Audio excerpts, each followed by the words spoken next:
moderator of our next panel, The New Spheres of Influence, will be Bálint Somkuti, researcher at the Center for Geopolitics at MCC. It is a great honor and a great challenge to start a new panel after such an excellent discussion. Please allow me to introduce myself. I am Bálint Somkuti. I'm a military historian and security policy expert. I am a research fellow here at MCC. And before we start and before I introduce the esteemed panel, and since we are at the last stages of this conference, I would like to have an unlikely request of you. In order to allow you to focus completely, please stand up and follow me. So stand up, please, just for a second. A twist to the left, a twist to the right. And now the blood pressure has increased, so we can focus much better. Thank you very much. Please take your seat. Thank you very much. Thank you, ladies and gentlemen. Yeah, so let me introduce our esteemed guest. I'm starting from the furthest point.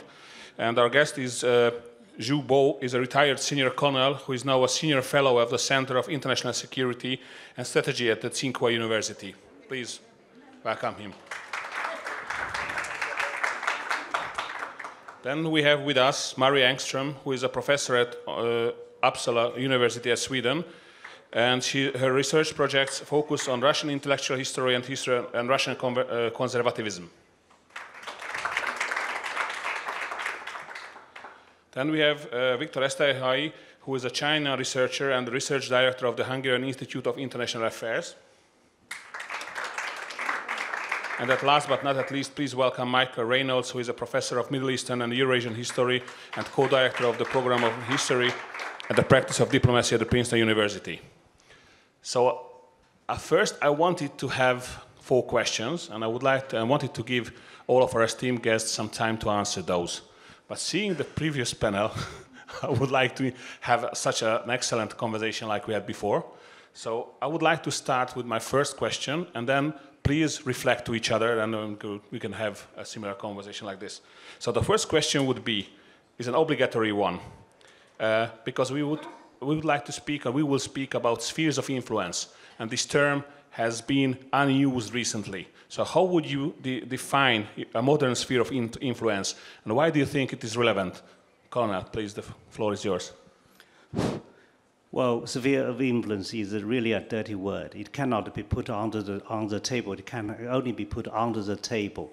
But right now, we are really saying in Europe, a war fighting for sphere of influence. Because for NATO, it's just trying to expanding its sphere of influence. And for Russia, it's trying to consolidate its existing sphere of influence. So we see the clash of these two. This is in Europe, and then in Asia. People always made a mistake about the difference between influence and sphere of influence. For example, when you come to China, you can say that China's influence is ubiquitous because China is everywhere, especially in terms of the economic activities. But China is not seeking spheres of influence. And let me tell you, I'm not trying to be politically correct. Look at East Asia, yeah, from the north to the south. In the north, DPRK would not listen to China when it comes to nuclear issue. And the Southeast Asia is often said to be China's backyard. But this is where, well, the United States have quite a few allies, and quite a few countries have disputes with China in the South China Sea. So China is not having any spheres of influence, but China doesn't need that. And why should you have spheres of influence if your influence is already global? You don't need to spend so much money to keep your spheres of influence, to make allies, to keep partners, because China already is a larger trading partner to 130 countries. Thank you very much. Maria?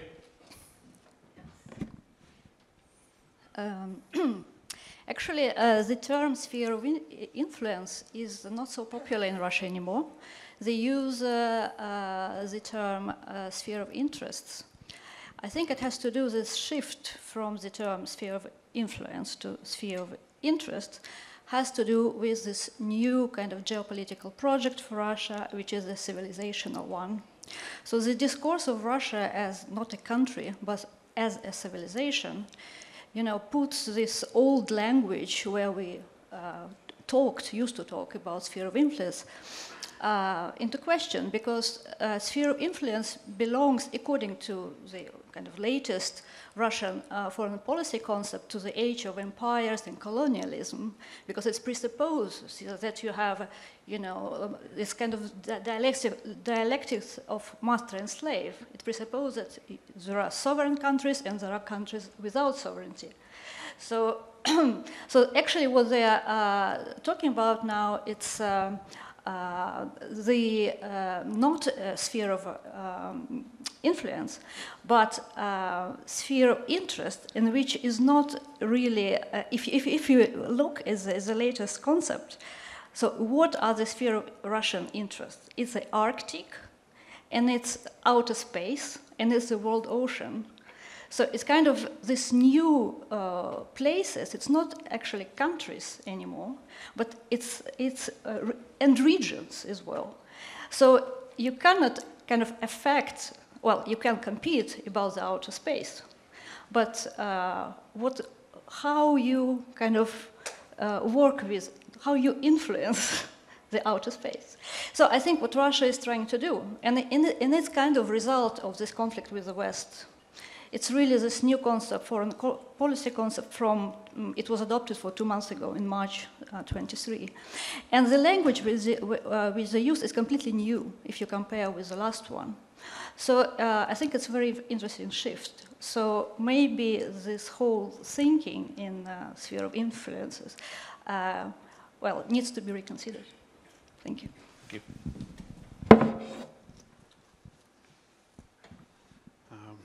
First of all, what is international politics about? It's about power. And what is power? The ability to change the behavior of other actors. And it obviously have a geographical extent. So we always forget this, that if we want to change the behavior of other actor, it's obviously have a geographical extent. So it has a kind of a zone or sphere of influence. And obviously all the great powers have the interest to have an influence in its environment. From a classical security point of view, this has a sense to increase your security. So that's a kind of an obvious interest for all the great powers.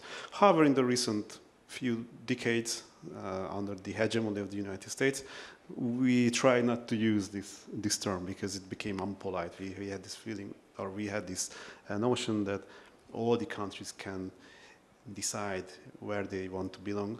But of course, this had a sense in that international system and in that international order, which was dominated by the United States. And if the order is changing or the system have some systemic problems we currently face to, this question comes back again, that whether we can talk about zone or sphere of influence, and I think that's an obvious issue. Yes, I'd like to, just before I make my remarks, I'd like to thank the organizers of this conference for hosting it, and particularly, obviously, for inviting me. I'd also just like to say I'm very pleased to be back in Budapest. This is the second time I've been here. The first time was back in, was it 34 years ago, in 1989. As a student studying Russian in the Soviet Union, and then decided to do a little bit of traveling after that. And I think if you told me back in 1989 that some 34 years later, I would again be in Budapest for a peace conference, I would have imagined something really quite different, rather different sort of peace conference. As it's been stated, I think that it's correct that the term sphere of interest has become a rather dirty one, and it's been sold today as it's somehow a betrayal of moral principle. Therefore, the idea of a sphere of influence is something unpleasant. And I would argue this is, first, it's nonsense, and arguably even perhaps pernicious. The reason why I say it's nonsense is a historian looking through history, in all ages, in all times of history, at least the way I've seen it, there's always the case that certain states or societies tend to dominate or have a privileged position, let me put it that way, geography. And I think that's going to continue as long as human beings continue to inhabit geographic space. cyber world, I don't know what might happen there. That might be different. But as long as we are still material creatures living in the geographic space, this is inevitable, that there will be some sort of hierarchy. Therefore, I think the idea that you can somehow deny reality with the goal of achieving moral ends is, again, at best, badly mistaken. It's nonsensical.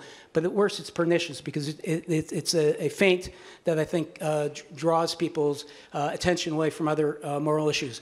So I would even further go, thinking back to my time here in 1989 and that whole time period at the end of the Cold War.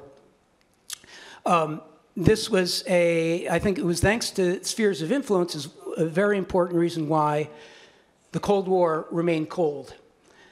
Now, of course, the Cold War wasn't cold everywhere in the world. There were places such as Korea, Vietnam, Latin America, the various so-called brush war fires in Africa, where a great many people lost their lives. But it maintained peace in Europe, and then for much of the Cold War as well in most of Northeast Asia, at least after the Korean War. That's not an insignificant achievement. And we are today, I hope, not on the brink of a nuclear confrontation, but it certainly is one it's quite conceivable. I think any of us here, I certainly could spin out numerous scenarios where that could happen. And we already see one of the most destructive, certainly the most destructive war since the end of the Cold War inside of Europe, and we don't know how it's going to end. So when people refer to spheres of influence as somehow an immoral term, I see it really quite differently. That it is thanks to the idea of spheres of influence that we're able to see that the Cold War remained cold. And I find very few people thinking about American policy today, and I think it's perhaps obvious from my accent, my biography as well. I should perhaps make it clear I'm an American. Obviously, I don't speak for the United States government, but I find current American policy today and what it's been towards Russia and on the issue of Ukraine in particular for the past at least since 2014, but I would go back since into the late 1990s, as a repudiation of American Cold War policy. That is, I don't see how anyone who believed that American policy of containment was successful and is pleased by the outcome of that policy. I don't understand how they can support American policy towards Russia over the past decade and arguably the past 2 decades. Thank you very much. I should have started with the statement that we don't have moral words here, we don't have political correctness here, because we are talking about the most complicated issue of human society, and which is basically war. And in this area there are shouldn't be too much moral limits, because the final aim of the war is to force the enemy to our will, as Clausewitz has put it. So basically, this is the area where only naked interest should play a role, whether it's immoral or not. Going back to the next question, I would like to refer to Victor, what you said, that not all countries can decide where do they belong. I would like to ask your esteemed opinion and the others' opinion about this thought, because this is something we smaller or minor countries have experienced in the past, that we are not asked about our future, about our belonging, and about where do we belong in the world order. And this is something which comes very much often regarding Ukraine. Could you elaborate it a little bit?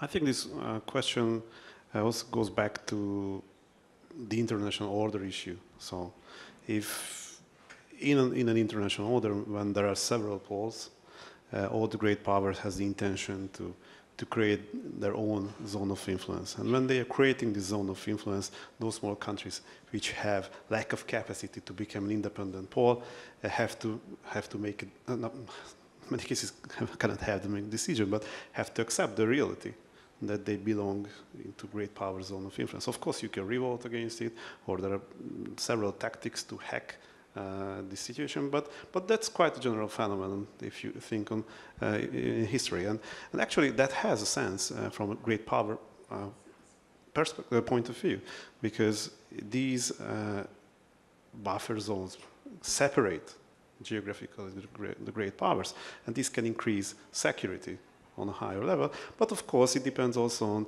the capacity of the poles. So if there is an imbalance between the great powers, that creates an opportunity for other actors to step in other zones of influence. And in these cases provides an opportunity for small countries to switch the side or leave these zones of influence. But in many cases, and that's a historical fact, that these small countries cannot have a capacity to make an independent choice. Maria, as you know, Eastern Europe has, how should I say, I would like to polite, a mixed experience with influence, spheres of influence, be it from the West or the East. We've been also, Hungarian been also under Austrian rule for more than 150 years before we were able to, let's say, fight for at least some agreement. So what do you think this new type of approach, which you mentioned, is, does it allow smaller countries like Hungary more freedom of action? Well, yes, I want to go back to this civilizational discourse because I think this is the terms that Russia will use in the future. So that's what I know and study. And this civilizational discourse, of course, put its limits to small countries because you have to choose what civilization you belong. So in the situation in Ukraine, what we have there, it's really good example. Because, the Western part and the majority wants to choose the Western civilization, and Eastern part, Crimea, chooses the Russian civilization. So we see this old notion of clash of civilizations, but it kind of cuts through the Ukraine. So, and I think that's what we will see, that we will see the development into civilizational conflicts and not so much between the states. And so that's the challenge for so-called small countries to choose not the side, but the civilization. And I think that's why the current war, I see it as kind of cultural, identitarian, and religious war, actually. And I would like to come back to discuss the religion aspect of the current conflict later. Thank you. Thank you. Colonel, you mentioned that China doesn't need a sphere of influence, but sphere of influence is in history meant usually a security aspect also. So basically, either you want a sphere of influence or you don't. Some foreign players, other players, and I would like to name them, but other players may force on you a certain action which you dislike or not, but you have to act sooner or later to protect the image of yours which you would like to have. What do you think about these issues? Does this contribute to create an unwanted sphere of influence, or sooner or later this kind of conflicts has to be fought and then later the story will go on? That's a very good question. Actually, the rivalry between China and US is inevitable, and that gives the whole world a question, which side would you take? Yeah, if we look at that as a whole world, I would say that in the global south, there is a very little chance for the United States to win over China, because, for example, in Africa, China just delivers. China doesn't talk. Americans are just not there, you see?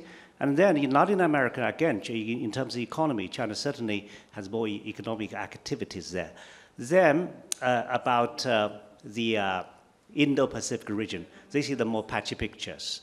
Yeah, because there are America's staunch allies like Japan and Australia, but there are also Southeast Asian countries who refuse to pick sides. I think the main battlefield for competition between China and the US is here in Europe. Why do I say that? Because this is where the United States has the most allies, while Europe would have China as the largest trading partner. So what is the outcome of China-US competition in 10 years to come, for example? In 10 years to come, this competition would be extremely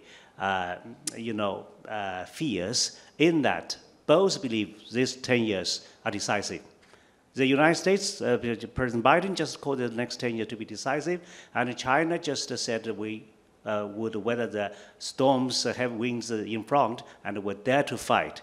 But what would be the outcome?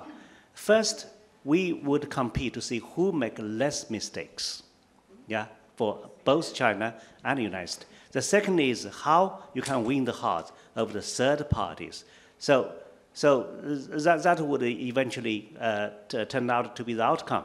But a big if is, if China overtakes the United States as the largest economy in terms of GDP in the world, yeah, in 10 years' time or so, because some people have some doubts about this. because China's population is aging, and so we're not so sure. China's economy is slowing down. But still there is a possibility if we maintain this growth rate of 5% in the next 8 to 10 years, then what would happen?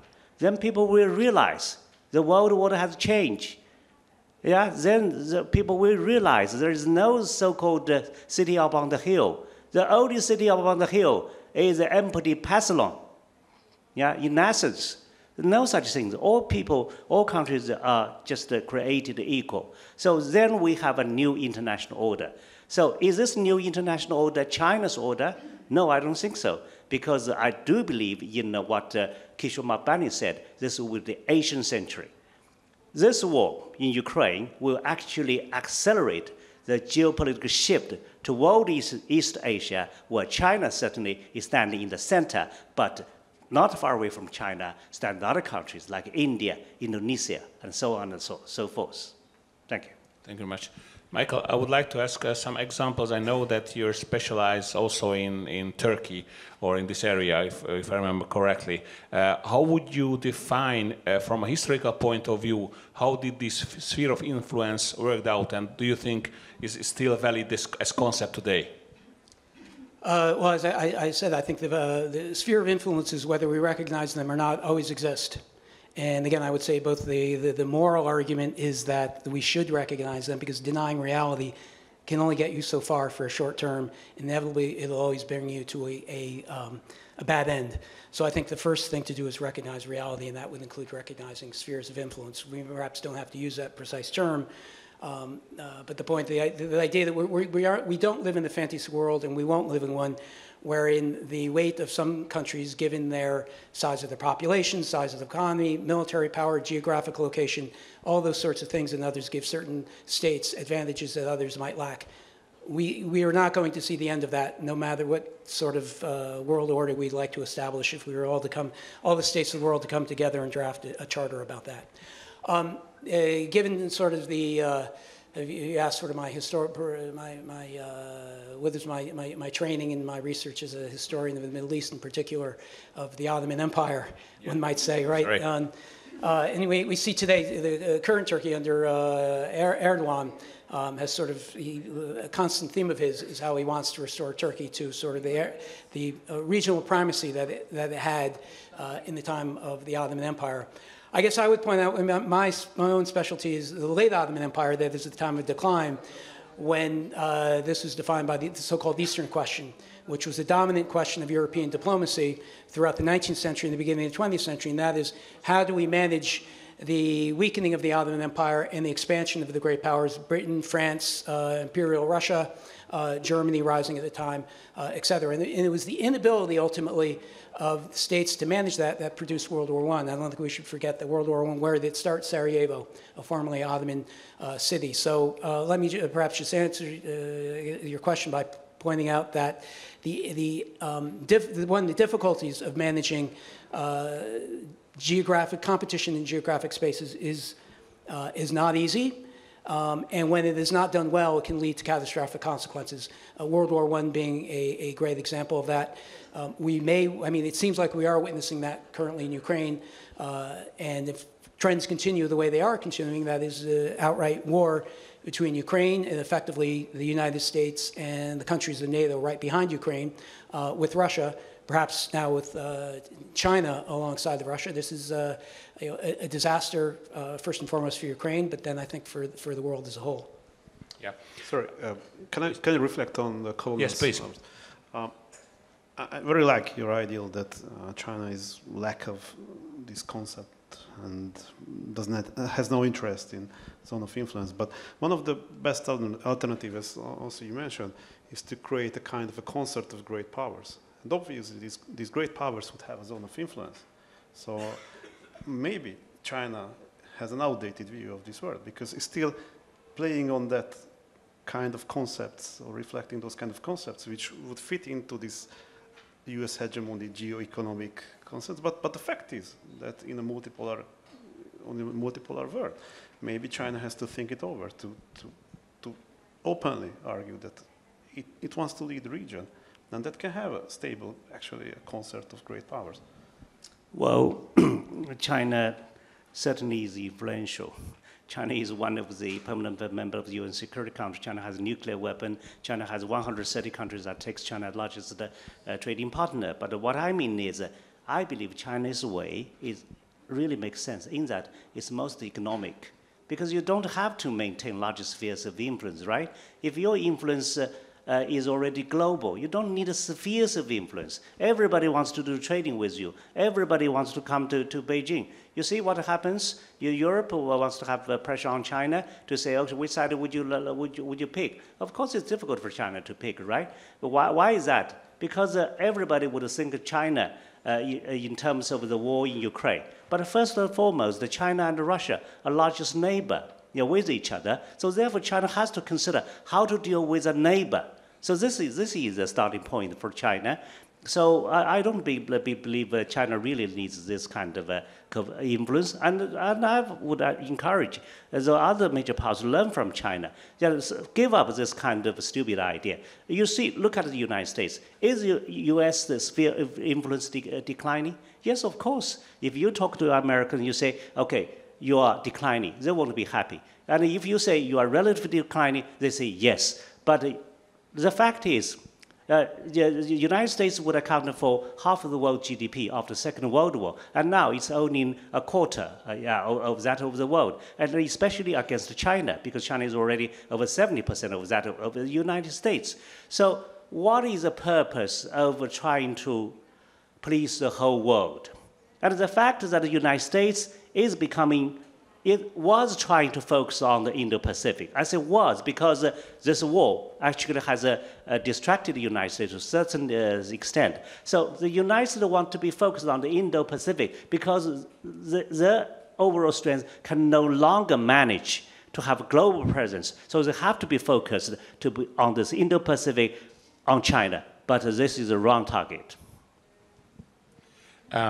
There was a story, and you mentioned the Turkish or the Ottoman problem, that there was also called the sick person of Europe. And there's a good story. I'm a naval fan, and there was a time in the Indo-Pacific, I think it was one of the small islands of Melanesia, where a British, a German, and an American battleship, warship formation have met, and there was a big storm approaching, and none of the cruisers wanted to abandon the position which they achieved on the mooring points. So all of them stayed in the small harbor, and instead of going out to the open sea and managed to fight the typhoon which was approaching, they all remained in the harbor, and all of them sunk, and something like 2,000 people died because of that. And I see a similar confrontation coming. What are your thoughts that even though most countries would like to avoid military confrontations, is there a way to manage the relative decline of US influence peacefully, or wars like Ukraine are inevitable? And I would like to turn to you, Michael, first. No, that's an excellent question. I think in some ways, I was thinking about this actually. It was back in January. I was in Moscow. I was in sabbatical teaching at the Moscow Institute of International Relations. I should point out, though, I was a Fulbright scholar, which is funded by the U.S. State Department. So although I was in Moscow teaching at their diplomat school, I was being funded not by the Russian government, but rather by my own. I had to leave shortly after the war began. But it was when it became clear that the war was really quite likely, I began thinking about what was going on with Ukraine, and the idea that this was a proxy war. And I began thinking of American foreign policy, where I looked at in the Middle East, thought that it was perhaps rather too sentimental, not in sort of a mawkish sense, but rather sentimental, driven by ideology, not very hard-line thinking, unsentimental. And I thought perhaps actually what's taking place with Ukraine was precisely the opposite, that this, in fact, was very kind of hardcore American geopolitical thinking. And basically that if the United States doesn't want to see a united power in Eurasia and wants to reduce Russia, any possibility of Russia becoming that kind of force, and over time it was becoming more and more linked with Europe economically. That was something that was not going to end. And likewise, as has been mentioned, with China as well. So it would not have been very difficult to imagine that in another decade, had this war not occurred, that you would have had greater integration both of Russia and Europe, but also with China, in which case what would be the point of Europe's and NATO's relationship with the US, as NATO was founded on the principle it's to keep the Russians out, the Americans in, and the Germans down. This war has succeeded in doing that. And if, as it seems, the US global primacy is no longer sustainable, this war has I think, has put arguably America in the second best position. Because thanks to this war, American control and influence over both Western Europe, so the European rimlands of the Eurasian landmass, and then over what some call the first island chain in East Asia, that is South Korea, Japan, Taiwan, Australia as well, has never been as strong as it is now. So if, in fact, globalization is falling apart and won't be put back together, the United States is in not a terrible position because we have under our thumb Europe, and I don't think, I hate to say this, but I think people here are saying that you guys are the ones paying the costs of the war in Ukraine. In fact, arguably, the United States is not only making money selling energy to Europe, but is also now taking on European industry, as we're trying now to build up our own industry because we've offshored so much of it to China. This is not such a terrible outcome for the U.S. Now, I'm not advocating, I think the war overall is reckless, and I think it's likely to end up very badly for the United States, perhaps catastrophically. But nonetheless, I think I could imagine that some in the U.S. have welcomed this war precisely because it has consolidated our ties to our allies and really has subordinated them in a way that I've never seen in my lifetime. And I have to give credit in an odd way to American statesmanship, which I've not been impressed with since the end of the Cold War. But in this instance, I may not like what they're doing, but I have to say that they've done it very well. The way, again, not just Western Europe, I can say pretty much all of Europe outside of Russia is firmly under American, not in the American camp, but under American, I almost want to say, control, and likewise in East Asia. Victor? Well, compared to hegemony, hegemony we often label with Pax Americana, Pax Britannica, and so on, which major characteristic is that huge interstate wall is neglected because the hegemon has the power to punish all the major other actors as well. So compared to this kind of hegemonic period, what we are facing now is a multipolarization process. That the world order, how is this changing because of different capacity of the newcomers as well. If you say this, we have a superpower, the United States, and two partial superpower, China and also Russia, and of course the middle power. So what we currently facing is a multipolarization process, and history tells us that in multipolarization process, the stability of the system is declining.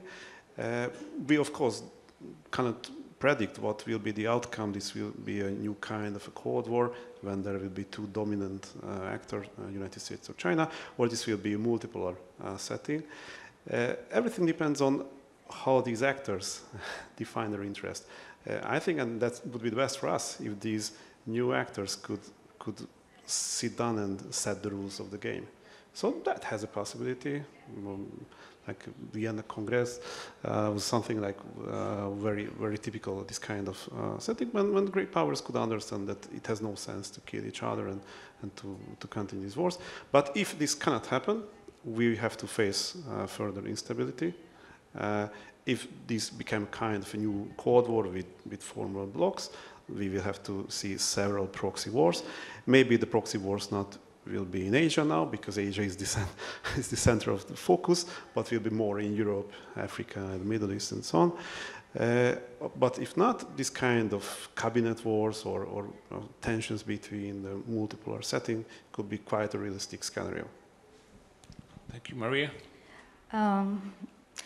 Well, for Russia, this war means that Russia ends its European project.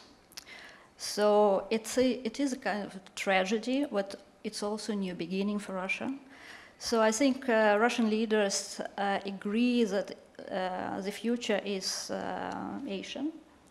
So this new friendship or renewed friendship with China, it is a kind of political choice, but it's not. It will be difficult for Russia because it's a European culture. So, so this new Eurasian project, it's not clear how it will end in terms of war. It definitely will be a cultural war within Russia, because Russia has completely reinvented itself and kind of create a new culture. There is another possibility which is very interesting, which is discussed in Russian political circles, is Russia as the civilization of the North. Not as Eurasian civilization, but as Northern civilization. And it is a really interesting topic.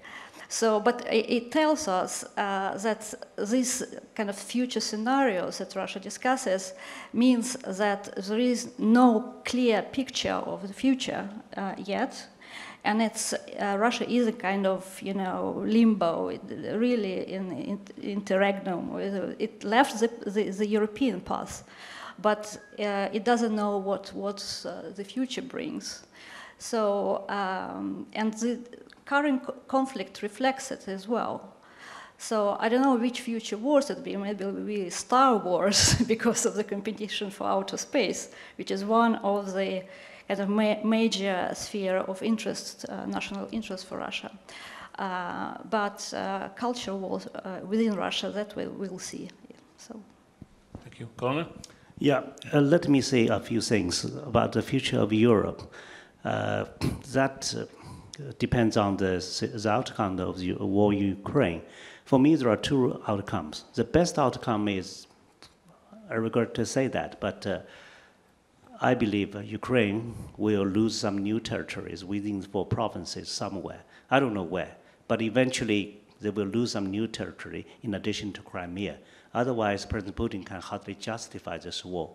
Why so many Russian soldiers have died, and for what, right? And in terms of Russia's overall strength, it can afford to sustain this war. So as a result, yeah, Europe's security architecture will be totally changed. We'll have a more weakened but dangerous Russia, which would not move away. And then we come to NATO. So what is the future of NATO? NATO is getting more popular, right? Otherwise, why would countries join NATO? And NATO is not forcing anyone to join. But just imagine yourself in a concert. If you listen to, when you heard the highest note of a song, what do you know? You know this song is coming to an end. Yeah? It is coming to an end. So in spite of the expansion of NATO, NATO basically is caught in a catch-22 situation. No matter how big it is, it dare not attack Russia. And then, for such a big organization to claim to be self-defensive, which involves 3 nuclear weapon states, isn't it ridiculous? Then, finally, let me talk about, since I have mentioned the word war.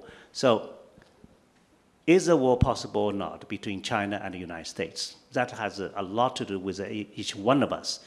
I just came from a Shangri-La dialogue in Singapore, where I believe the best news, as far as I know, is that American Secretary of State said conflict is not imminent or inevitable.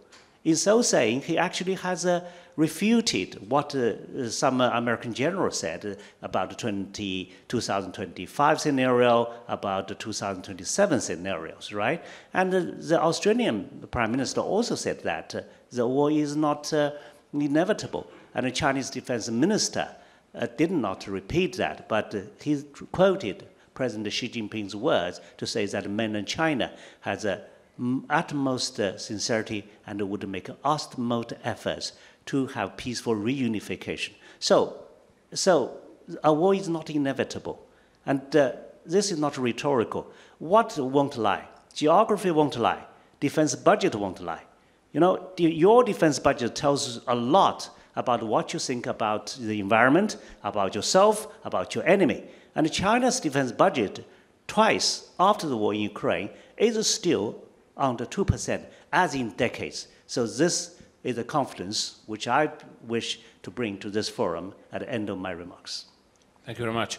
I would like to ask all of you some remarks on what you said, and let me reverse it. Let you start with you, Colonel, then we come back. As a military historian, I highly rejoice on your words, but in many occasions, wars are not the outcome of some people's will, but some other aspects, be they cultural, be they geographical, be they about resources, that will bring inevitably a clash which will sooner or later lead to a war. And sometimes, many occasions, there were countries which were trying to avoid war at all costs. If you look at the European history in the 30s, France and Great Britain has done everything to avoid a war, yet it was inevitable. So don't you fear in that case that you will be unprepared for a war which will, I fear it will escort a multipolar world? Yes, I think this world really would be a multipolar world because Europe would definitely, no matter it will get stronger or it will be weakened by this war, it will remain one polar. The United States will be one polar, China would be one polar. So this would be a simple answer to your question. Yes, this is a multipolar world. It won't be a bipolar world. No other countries are stupid. No one would blindly, sit or stand behind China or US. Nowadays, the way for all the countries to choose a side is to choose with issues. I sided with you on this issue with China and that issue with the United States. So the question is this world a safer world or not? I don't know, yeah? Because this kind of multipolarity has its own problem.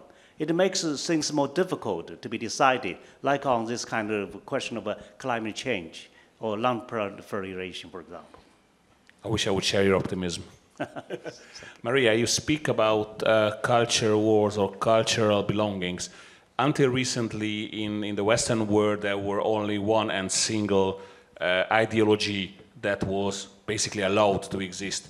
Do you think that this kind of cultural, how should I say, revolution will spill over to Europe? Yes, I'm sure it will. Because I think what we will see in the future is completely new language, and we see it already. And Russia is quite clever there and adopts this post-secular language, which attracts many other countries which were never secular, because the way we think in Europe, especially in Sweden, which may be the most secular country in the world, that this is the way to think about things, yes, but actually it's not. And in American case, and that's a question was discussed a little bit earlier today, it is a kind of this war with this proxy war with Russia.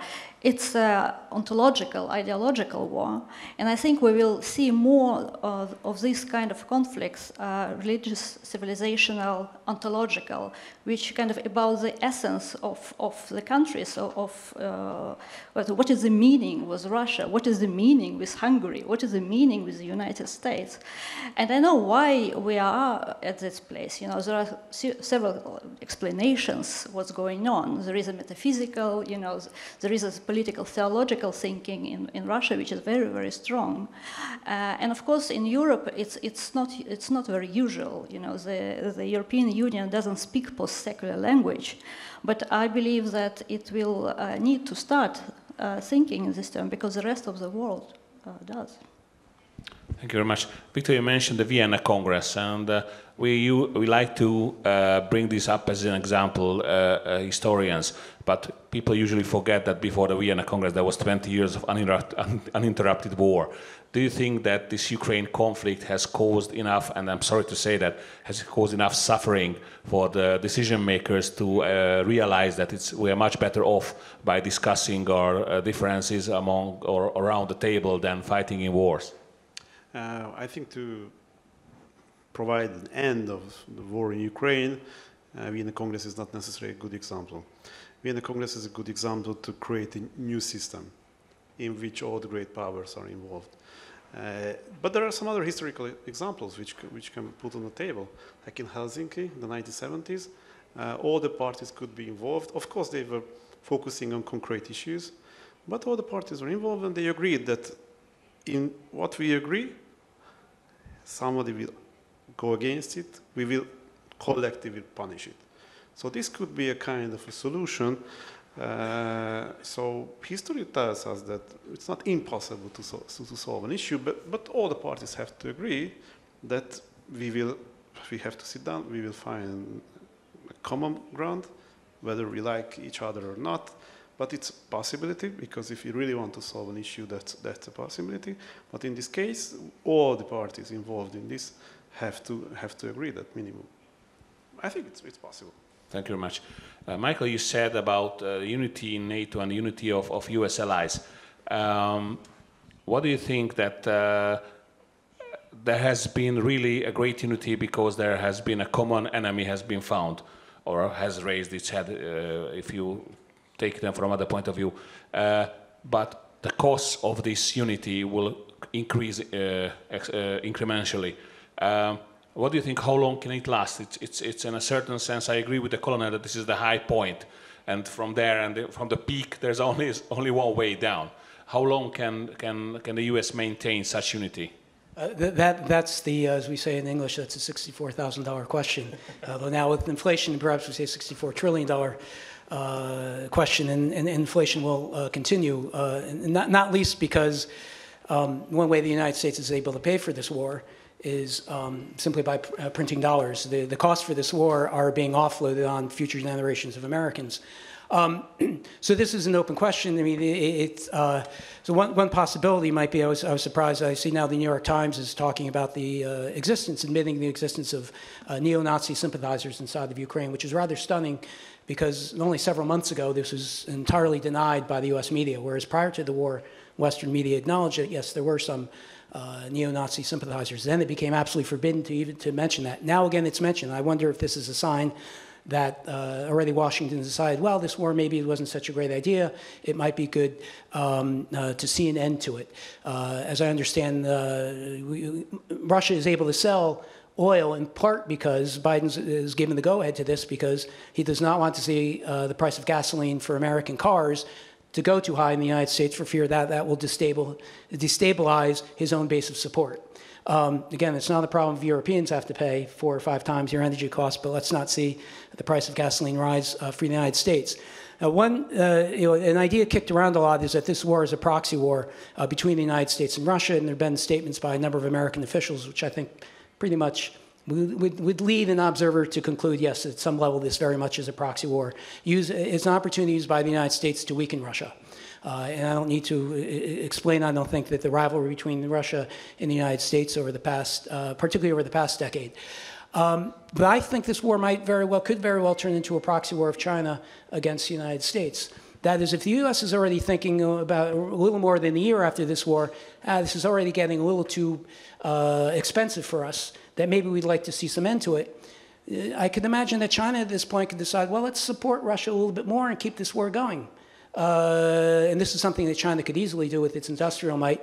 It wouldn't take that much to keep Russia in, and what Russia might be able to keep itself in the war. It's again, very difficult to judge what's the true strength of Russia's military in Ukraine's.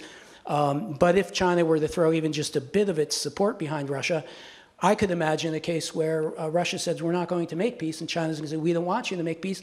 Keep it going, not so much to bleed Ukraine, but to increase pressure upon the United States, raise the pressure upon Europe to drive the U.S. and Europe apart, which had always been a goal of Russian policy, and in part that drove, I think, why the United States very much, certain circles of the United States welcome this confrontation with Russia, because now, again, it is brought Europe into the American camp. It's put Europe under the American thumb more securely than it has ever been in history.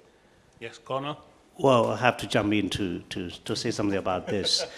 The scenario you have portrayed is really horrendous, but I agree with you. If China joins Russia, then we're already in the dawn of the Third World War. But then what China has done, it seems that China has been doing nothing. This, apart from the 12-point plan that was not really carried out. It's not like this. First of all, China's neutrality really has mattered tremendously. Just imagine, as I said, if China has provided military support, yeah, then we're really in a different world now. And the second most important thing is China has warned Russia not to use nuclear weapons. I'm the first Chinese who said that in Financial Times. You can imagine how much pressure I actually would have to say, President Putin, don't use nuclear weapon. This is a huge gamble by myself, but I think I did the right thing. And I have never expected in a week's time, President Xi Jinping talked to Olaf Scholz about this. And Olaf Scholz went back and said, just for this consensus, my trip to China is worthwhile. And then in another week's time, President Biden and President Xi were talking about this. You know, during President Xi's recent visit to Russia, I believe one of the most positive outcomes is that in the joint statement by China and Russia, actually Russia repeated what it said before the outbreak of the war, that a nuclear war cannot be won, therefore it should not be fought. We are still talking about the possibility of Russia using nuclear weapon, right? Because for me, it is even possible. But if Russian president has repeated this twice, that means this kind of determination is actually going down a little bit. To what extent, I don't know. But I hope this would never happen. As we all do, because like you said, nuclear war cannot be won, but there can be circumstances which would, how should I say, support its use. We had a question from the audience, and we have 3 minutes. I would like to ask you to answer quickly. Basically, it says that could the BRICS countries help normalizing Ukrainian-Russian relations after the war by binding them together with a new rail, for example, between China and Europe via Kazakhstan, Russia and Ukraine? What do you think? Can a similar step bring a lasting peace or a lasting, at least a lasting agreement between those countries? I guess given BRICS and China is included in that, I can imagine China could do that, but I don't see the BRICS as a whole as being in the position to do that. Thank you. Victor? The more, the better in this case. So, yeah, some aspect, BRICS is not that relevant, but those who are in BRICS can be relevant to put pressure on together. So, yeah. Maria? No, you can say no. No, I think it's Russia has to talk with the United States.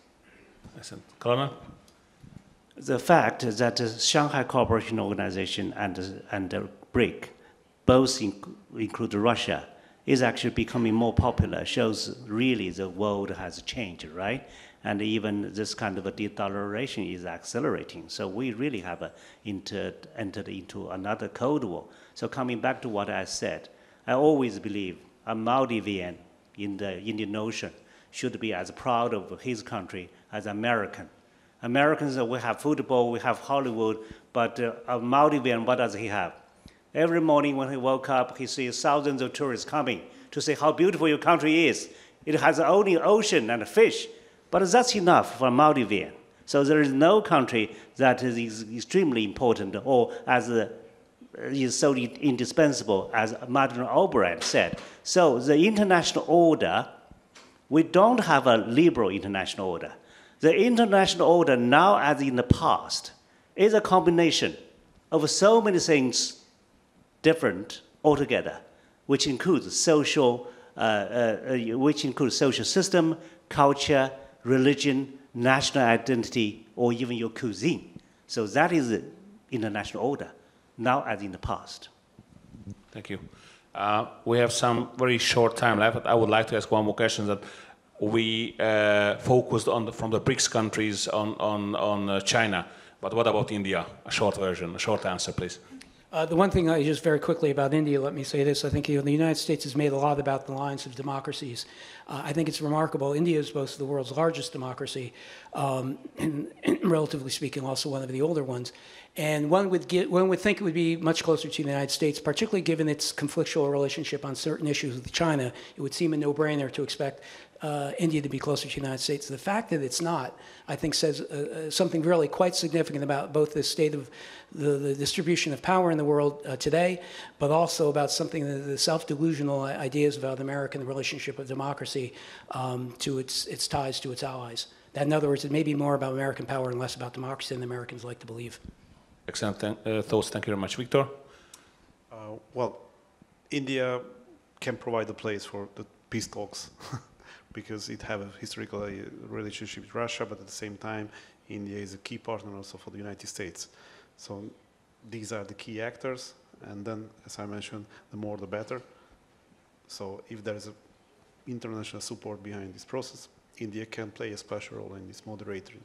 Thank you. Maria? Yes, it's interesting to think about the Soviet heritage in India and kind of this, the legacy, you know, of anti-colonial movement. And I think Russians are using it today to consolidate, so say, the rest against the West. So this Soviet legacy of anti-colonial, you know, movements. I think it's an important factor. At least that's what Russians, this discourse Russians are using very widely. So maybe there, India and Russia can start talking, and maybe India can influence the United States and the world. So, yeah. Thank you very much. Connor? India's future is bright. In 2030, really, in 2030, whether China can become the largest economy in the world by GDP is hard to say. But India very much would become the third largest economy in the world. Therefore, I actually have asked myself this question. In 10 years' time, which country is more important for China, Russia or India? That's really a big question. And then about the problems between China and India, which the Indian madam has talked about this morning. Yes, there are some problems, but they are not, you know, some very, very big problem. And even she has mentioned that in the deadly brawl by club rather than by weapon, both sides know they should not shoot at each other. So the two modern military were actually fighting against each other in the manner of a Stone Age. Yes. That is something positive. So I believe both sides should really learn some lessons from this, and I believe another 45 years peace is really possible. Thank you very much, and thank you very much for your excellent thoughts. I apologize for being 2.5 minutes late, and thank you much for your attention at this late time of the day. Thank you very much.